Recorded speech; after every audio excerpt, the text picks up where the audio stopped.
5 music production tips that are so powerful, they literally feel like cheat codes. At number 1, we have project files.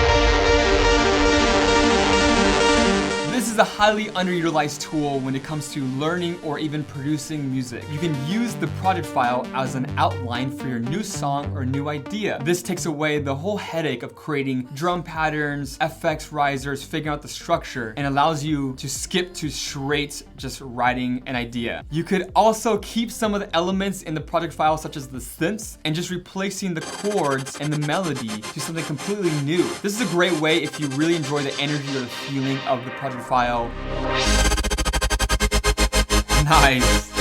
Another great example, you can go into the unique effects inside this project file and change it up. So we have,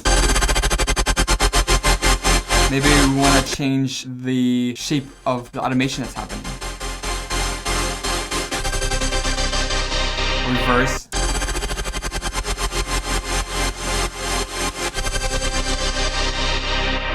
You can keep utilizing more of the different synths that's in the project file. For example, we have this pluck. Such a nice pluck.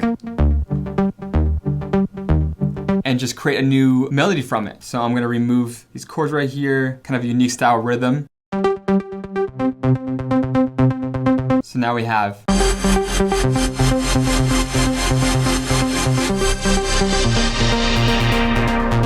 And then it goes into the riser.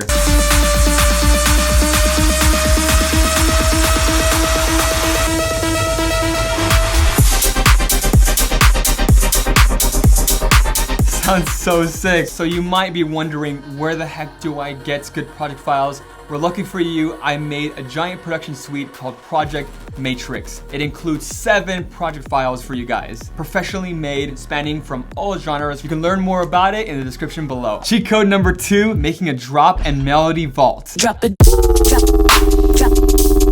Honestly, this specific tip will make you a godlike producer. Whenever I'm feeling creative, I will make a ton of ideas, usually without any structure. But what ended up happening a lot in the past, it would get lost in the sea of endless project files. I know we've all been there, losing some really sick ideas that we love just because we can't figure out where the heck we saved it or what name we did it under. So what I learned to do is to create my own drops and melodies vault. And what that looks like is creating a new folder, my drops and melodies. And then in there, you would create drops, melodies, this is where you put all your melodies, and then stems. Basically, you would have the full loop of the drops, full loop of the melodies in the melody folder, and then you can cycle through them and hear which one you like. Let me show you an example of the one I made for Project Matrix. So say you need a drop and you're like, okay, I'm struggling, I need to figure out what drop to do. You go into your drops folder and you start playing some, giving some ideas.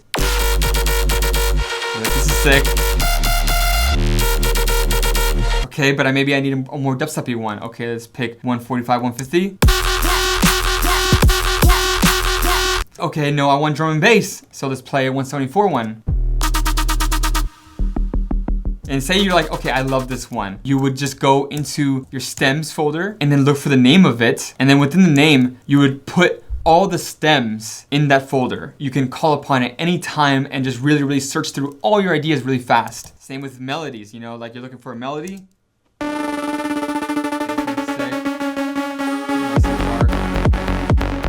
Super sick. Nice and happy. Oh, this one's a vibe. You can really just search through different feelings, especially if you're trying to start a song already. You're like, I just want to start. I personally sped up my workflow tons just by using this technique. It also allows you to share ideas with other producers for collabs so fast. You know, someone's like, I want to start with a heavy drop, you know, can you start something? You're like, all right, which one? Let's play it. Which one do you like? You know, do you like that? Like this? By the way, guys, if these sound good to you, I've included all of these 50+ drops and melodies in my Matrix production suite. Literally, they're in all genres, so no matter what feeling you have, what vibe you're trying to go for, you will literally never get writer's block now if you have this. Number 3 is having a good library of serum presets. Whenever creating a drop idea, usually I like to go into my presets, pop one open, and start making a MIDI pattern. It's so incredibly powerful to have the latest synth and bass presets out there. And when I find that one I like this one sounds really heavy and gritty, I'll start messing with different parameters inside the Serum preset. Now, all good Serum presets should have a variety of different macros to manipulate the sound and create a completely new one from it. It's so gritty. You know, I would start messing with it, maybe putting a pitch bend.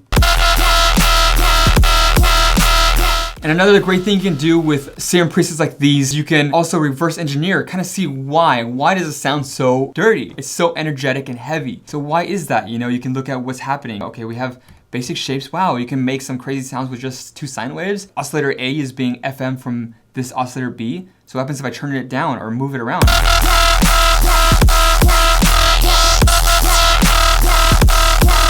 Oh my god, and what if we change up the sound of oscillator B? You know, maybe if we make it an octave higher? What the heck? You can also just look into the effects tab and see what else is going on. Okay, this is some pretty unique distortion happening right here. What's happening here? Okay, there's a low pass and there's a very strong bell curve. You know, usually if you have a strong bell curve on a low pass like this and you have the distortion up, it'll create a very high resonant sound, like a very like, you know? And then you can look into like, okay, what happens if I just turn this down? Like what sound comes out of it if you do remove distortion?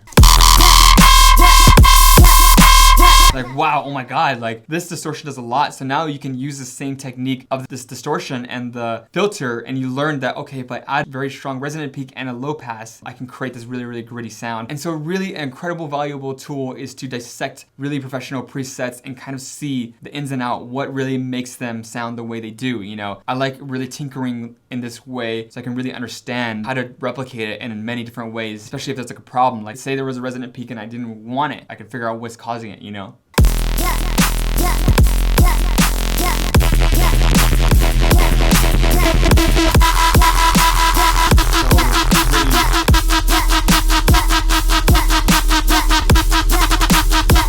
Leave a like if you're loving this tip so far and comment below which one is your favorite, and don't forget to subscribe as well. You know, most people who use Serum don't know about this secret powerhouse of effects. Essentially, you get access to all the effects of Serum, but you can apply it to any audio track, any other synth. You can even create multiple instances of this to double up if you need more effects. So this means you can add unique multi-automated effects in your productions, such as vocals, creating a very complex but awesome quick riser effect. Just bringing up the first knob.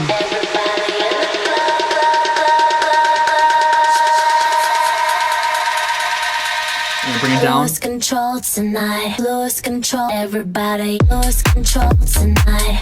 So sick. Everybody. You can use it to create unique fills within your song as well, or just to spice things up, or even adding it to a synth that may need a little bit of extra beef. Bring it up. Let's hear it with the drop. Drop to the flow.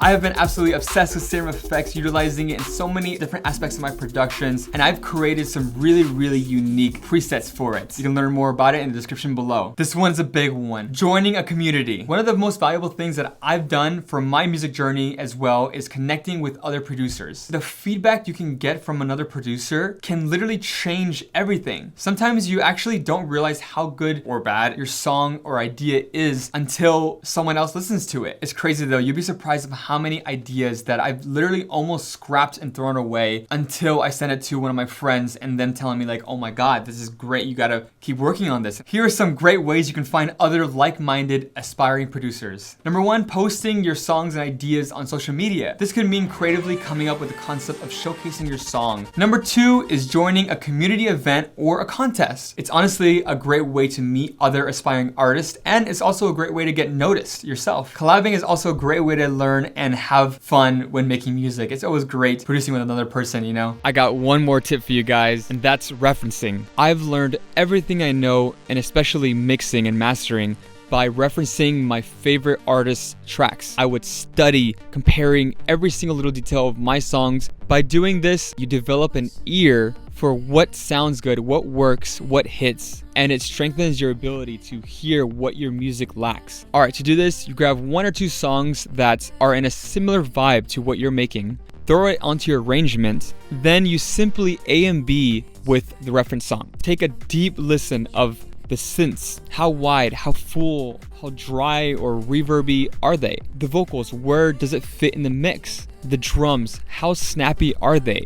What are the tops doing? These are little intricate details that really make a big difference. Another great thing you do with this is learning song structure. How do they bridge the drop to the breakdown, or how do they rise it up? You can get some really great ideas like this. All right, guys, these were my top secret tips. Please leave a like if you learned something and enjoyed this video. Comment what you want to see next, what tip is your favorite, and if you want some free samples, presets, and project file, you can get my free Matrix beta in the description below. Happy producing.